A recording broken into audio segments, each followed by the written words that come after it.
বামপন্থী শ্রমিক সংগঠন অটো রিকশা ওয়ার্কার্স ইউনিয়নের উদ্যোগে রাজধানী আগরতলায় বামপন্থী শ্রমিক সংগঠন সমূহের যৌথ মঞ্চ সিআইটিইউ এর সদর দপ্তরে এক রক্তদান শিবির অনুষ্ঠিত হয়। পূর্ব নির্ধারিত সিদ্ধান্ত অনুযায়ী আজকের এই রক্তদান শিবিরকে সাফল্যমণ্ডিত করার জন্য শ্রমিক সংগঠনের বিভিন্ন স্তরের কর্মী সমর্থক এবং নেতৃত্বদের দারুণ তৎপরতা পরিলক্ষিত হয়।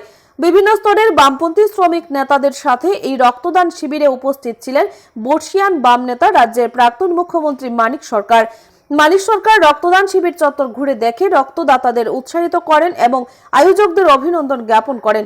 গোটা আয়োজন সম্পর্কে নিজের অভিমত প্রকাশ করতে গিয়ে রাজ্যের প্রাক্তন মুখ্যমন্ত্রী প্রথমেই যেভাবে শ্রমিক সংগঠনের কর্মী সমর্থকরা রক্তদানের মতো মহতী কর্মকাণ্ডে এগিয়ে এসেছেন তার পরিপ্রেক্ষিতে সকলের প্রতি কৃতজ্ঞতা জ্ঞাপন করেন।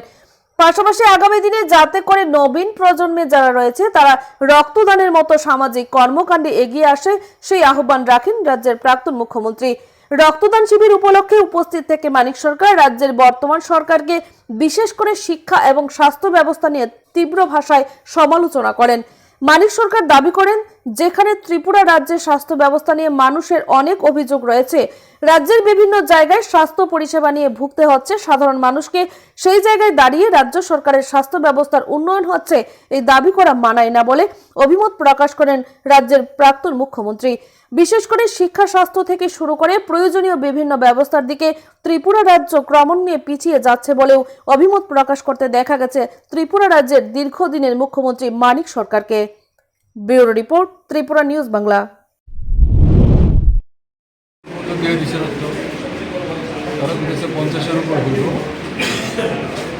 নিঃসন্দেহে খুব উৎসাহব্যঞ্জক।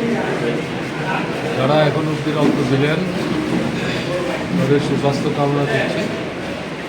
যারা রক্ত দেওয়ার জন্য অপেক্ষা করছেন আমি নিশ্চিত তাদের অধিকাংশ হয়তো শেষ পর্যন্ত রক্ত দিতে পারবেন।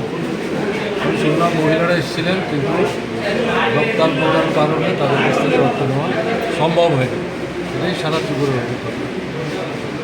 এবং প্রশ্ন যেটা দেখা যাচ্ছে, হাসপাতালে গেলে তো রক্ত পাওয়া যাচ্ছে না, এবং রোগীকেই রক্তের ব্যবস্থা করতে হচ্ছে, এবং যারা পারছে না তারা ভীষণ সমস্যায় পড়ে যাচ্ছে। এর থেকে যেটা মনে হচ্ছে সরকারের দিক থেকে রক্ত সংগ্রহ এবং এটা যোগান নিশ্চিত করার জন্য নিয়মিতভাবে সরকারের তরফ থেকে উদ্যোগ গ্রহণ করা হচ্ছে।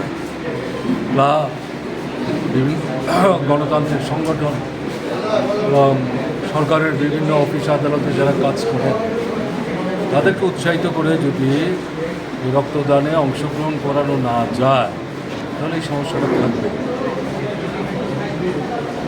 কিন্তু এখন যেটা দেখা যাচ্ছে সরকারের দিক থেকে আনুষ্ঠানিকভাবে গুরুত্ব দিয়ে এই উদ্যোগটা তেমনভাবে নেওয়া হচ্ছে, কিন্তু এটা নেওয়া হচ্ছে।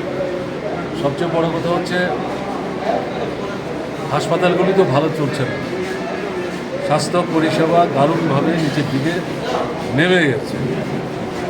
সিনিয়র ডাক্তার জিবি হাসপাতালের অভিজ্ঞতা, তারা অধিকাংশ সরাসরিভাবে রোগীদের দেখভাল করেন এটা ঘটনা না, বরং যারা এখন এমবিবিএস কমপ্লিট করে পরের ইয়ের জন্যে মানে শিক্ষা লাভের জন্যে যখন এখানে সিনিয়রদের আন্ডারে কাজ করছে তাদের দিয়ে অধিকাংশ ক্ষেত্রে হাসপাতালগুলো চালানো হচ্ছে। এবং দেখা যাচ্ছে এরা 12 থেকে 13 ঘন্টা পর্যন্ত কাজ করছে। এরা ঠিকমতো ছুটি পায় না, এরা বিশ্রাম নিতে পারে না, এরা খাওয়া দাওয়া সংগ্রহ করতে পারে না, এদের সমস্যাকেও শুনতে চায় না। একটা অস্বাভাবিক অবস্থাতে তারা কাজ করছে। একে জুনিয়র অভিজ্ঞতার সীমাবদ্ধ, আরেকদিকে দীর্ঘ সময় কাজ, সবটা মিলিয়ে স্বাস্থ্য পরিষেবার কাজটা দারুণভাবে বিঘ্নিত হচ্ছে।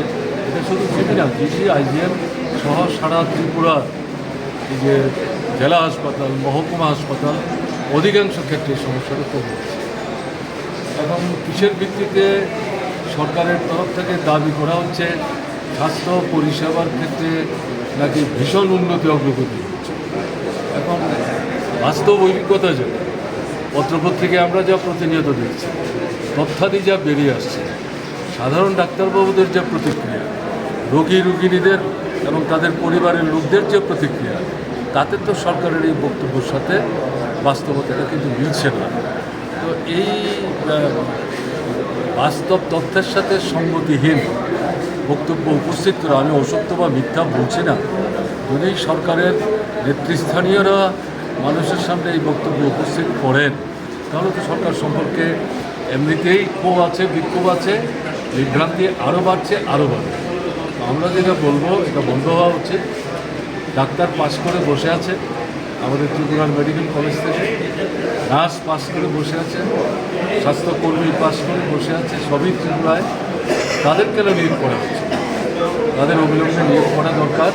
হাসপাতালগুলো ডাক্তারের সংখ্যা বাড়ানো দরকার, নার্সের সংখ্যা বাড়ানো দরকার, স্বাস্থ্যকর্মীর সংখ্যা বাড়ানো দরকার এবং হাসপাতাল থেকে সরকারিভাবে সব ওষুধ দেওয়া যাবে না, আমরাও দিতে পারি, কিন্তু কিছু গুরুত্বপূর্ণ ওষুধ তো দেওয়ার ব্যবস্থা করা যায়। এগুলো যদি করা না যায় তাহলে সরকারের অস্তিত্বের ভিত্তিটা কী?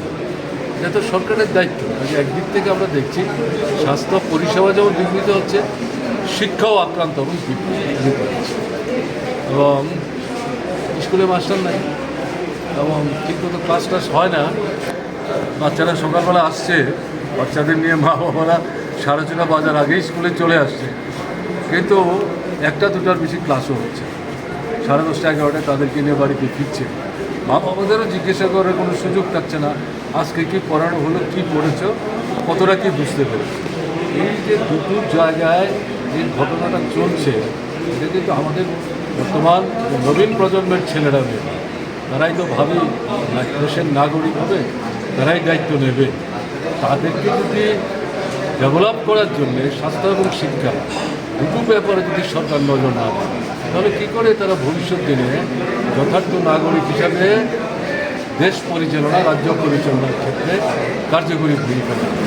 এই জায়গাটা আমাদের যা মনে হচ্ছে, সারা দেশের যে অভিজ্ঞতা, ত্রিপুরাতেও যেখানে বিজেপি শাসন আছে সমস্ত জায়গায় খুব উদ্দেশ্যমূলকভাবে এই জায়গাটা তারা অবহেলা করে চলেছে।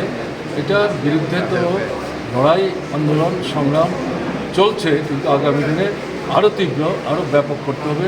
এছাড়া কিন্তু আমাদের দেশের ভবিষ্যৎ অন্ধকার, এটাই বক্তব্য। আমি বলবো আজকে যে সংগঠন তাদের রাজ্য সম্মেলনের আগে এই রক্তদান শিবিরের আয়োজন করলো, প্রত্যেক বছর তাদের রাজ্য সম্মেলন হবে না, কিন্তু তারা যাতে এই সংগঠনের উদ্যোগে প্রত্যেক বছর অন্তত একবার এরকমভাবে রক্তদান শিবিরের আয়োজন করে এবং অন্যান্যদেরকেও উৎসাহিত করে, অনুপ্রাণিত করে এই প্রয়াসটা তারা অব্যাহত রাখুক, এটাই তাদের কাছে আমাদের প্রত্যাশা।